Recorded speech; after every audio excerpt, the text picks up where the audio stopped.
I want to ask all of you, how many of you are into sports or at least video games? Most of us, right? And usually in video games, we have different levels, right? Level 1, level 2, right up to the experts level. Don't we? How many of us would like to stay in level 1, the beginner's level, where there's a jump and then you can go and shoot somebody and it's all in the comfort zone? Most of us don't. Most of us want to keep growing from the beginner's level right up to the top, where we are facing the maximum level of difficulty, and in the maximum level of difficulty we want to achieve expertise and perfection. Is it not? Is it not? Yes. But then how is it that in life, which should be, when we want to achieve perfection and excellence in our leisure activities, whether it's sports and games and music and art, but in the most meaningful of all our activities in life, we want to stay at the beginner's level. We want to have absolutely no challenges. We want to be completely in our comfort zone. Everything should just fall into our lap quite effortlessly. Isn't that a paradox? I have wondered about it. And how many of us are owners of homes or grew up in own houses? Hands up. Most of us. And do we not love our homes? I had an accident, and after that my father built a home for me, and each brick in that house speaks of his love for me. So I introduce our home to everyone as my father's Taj Mahal for me, because each brick in it speaks of his love. And that home we keep so spick and span. We sweep it, we swab it. If there is a small crack in any wall, it's as if it has happened in my body.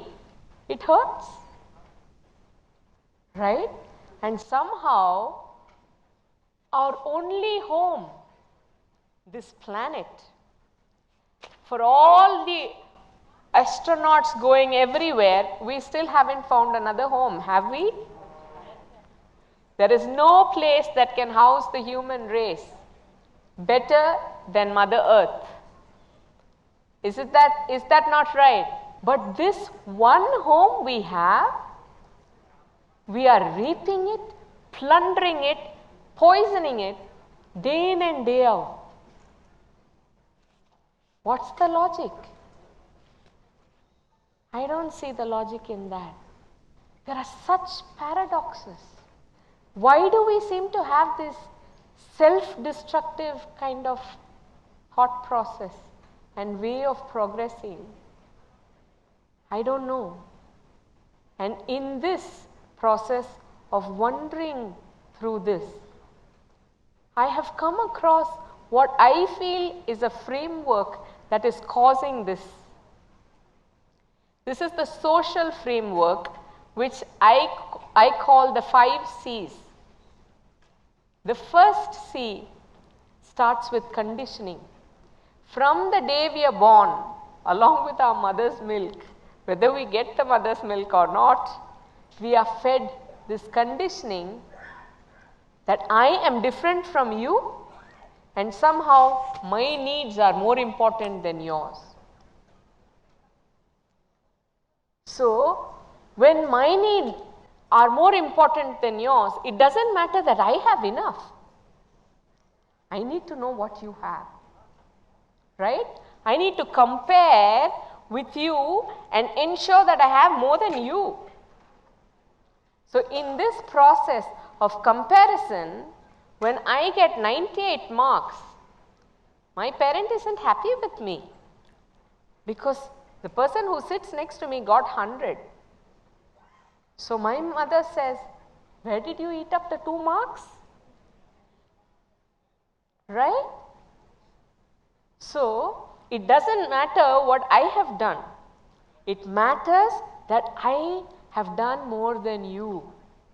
So this gives rise to this subtle comparison and then a competition.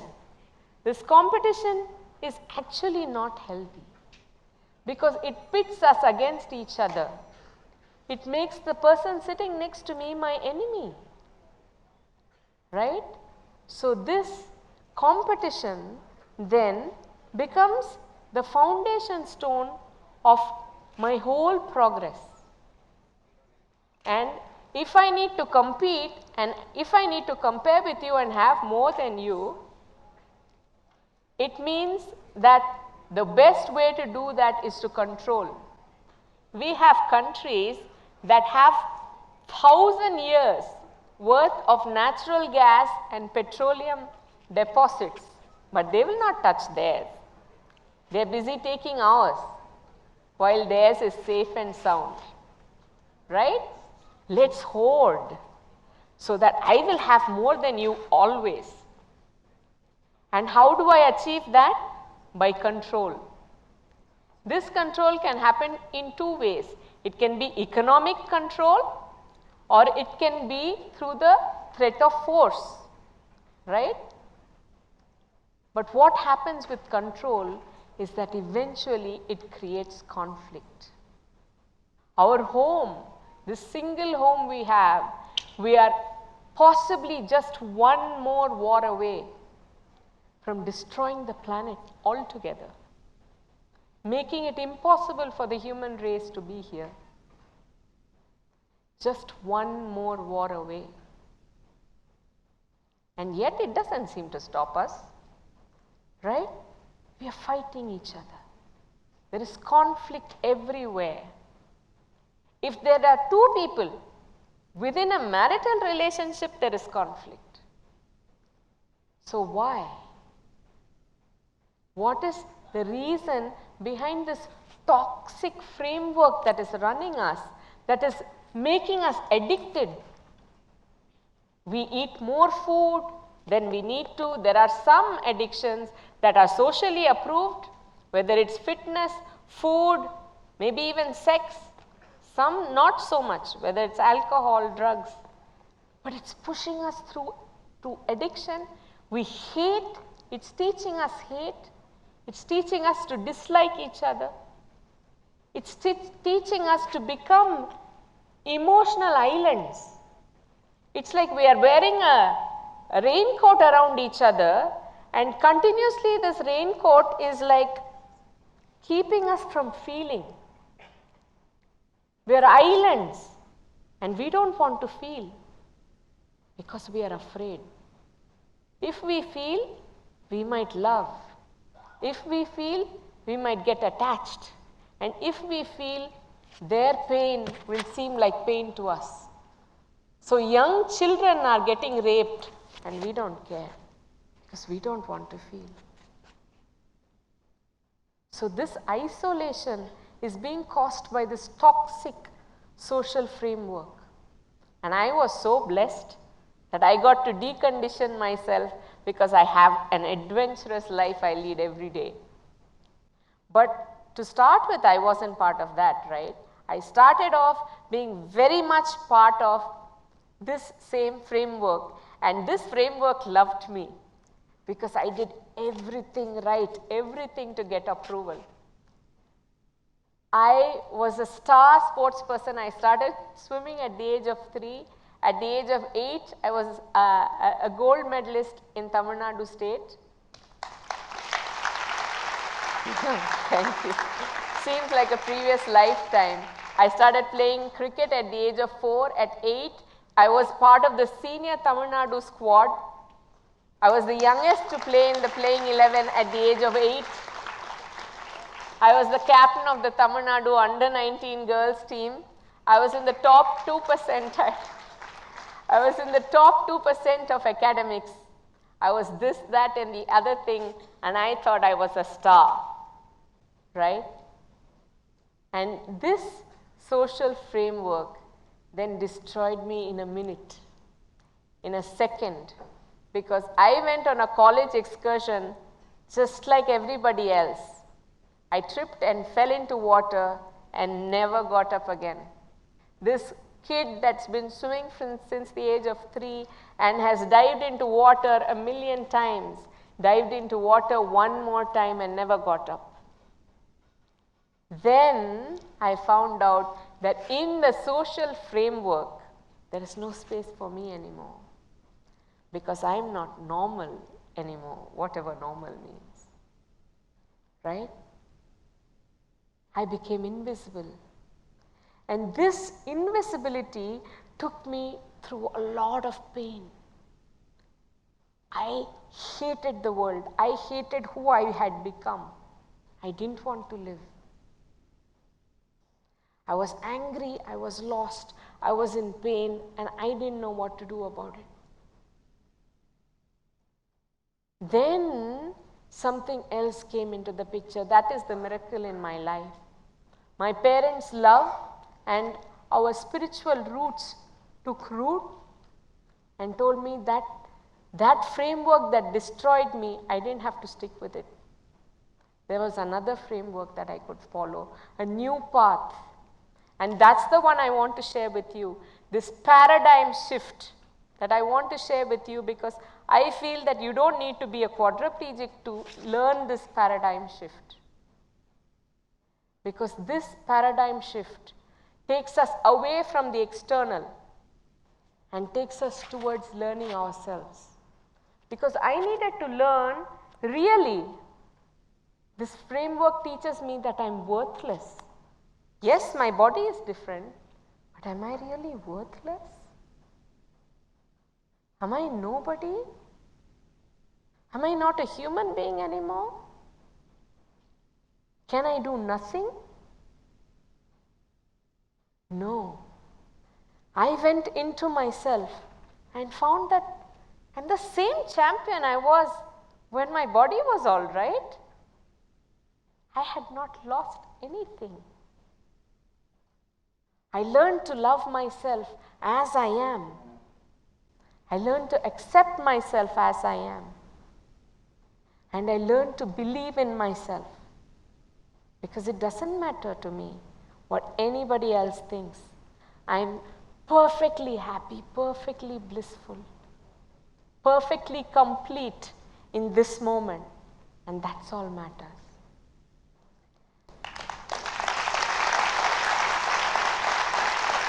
And thank you. This framework, this self-fulfillment framework, I call this self-fulfillment framework. What are the qualities that the people that imbibe this have in them? I call them adepts. They are so self-aware, fully present in the present moment. Actually, dying has taught me to be fully alive, fully present. There is discipline here, because nothing is achieved, nothing worthwhile is achieved in a day. There is equipoise. Today I am receiving claps, but I take it just the same way as yesterday I was told, why do you come to college? Why do people like you want to study? I was invisible yesterday. Today I am seen. Doesn't make any difference. I take it the same way. That's equipoise. And we persevere because we are champions. And through time, we transcend the limitations of this body and we become something transcendent, which each of us are. But actually, we forget that. The adepts. When a person becomes adept, I went and researched the great masters of India who were born humans but who are not anymore, who have become masters. They all have certain qualities. They have all become gifts to humankind, and they all have these characteristics. None of them just live I, mine, myself life. They all have a greater purpose. They all serve something bigger than themselves. We all know of Mother Teresa, we all know of so many people who have led selfless lives and served millions. And these people have such integrity. There is two ways to corrupt a person. One, through temptation. Say that, you know what, let me give you a few lakhs and then everything will be all right. All I need is one signature from you. Temptation, and the other one is threat. The threat, you have a child going to school, you want the child to come back home safely. That's the threat. But those with integrity, those with fearlessness can say that, yes, I have a child. And if the child is meant to come home, he or she will come home. Nothing you can do about it. You threaten because it's something else. It's a greater force. They trust in the greater force. I call it the cosmic flow. Those who trust in the cosmic flow know exactly where they are. They are fearless. There's nothing you can do to corrupt them. They become gifts to the universe. And in my own small way, I have been given a greater purpose. I was shown how two girls, just because they were in a wheelchair, were told that they don't deserve to live. They're a shame and a burden, a curse. They were given poison by their own family and they drank it and died. That was not acceptable. Every human being, every life on this planet is here because it's valuable. It's invaluable. And that has given me the purpose of my existence. Today I can say that I'm much better than I was when I was walking around. I'm much more abled. I'm much more human. And that's because today I lead a soul-free life. Soul-free now supports more than 2,000 people who are in wheelchairs because of spinal cord injury and facing a lifetime of paralysis. They're struggling for survival. This broken body that is called disabled is serving more than 2,000 lives, and more than 2,000 families are better off today because of the work Soul-Free is doing. How many walking around people are able to say that? How many lives have you impacted today? So let me tell you, Soul-Free is not being helped by me. If I say that, it would be a lie. Actually, what Soul-Free is doing, all these people we are supposedly helping, they are actually helping me set my soul free, achieve my highest potential, and be the person I was meant to be. And each of us can do that. Each of us can live a life of an adept, and each of us can become gifts to this universe if we choose to be. Are we going to make that choice? It's not an easy choice because it requires work. But can we break free from the social framework that corrupts us and destroys us? We are all lonely, we are all hurt, we are all feeling like I'm all alone on this planet. We don't need to be.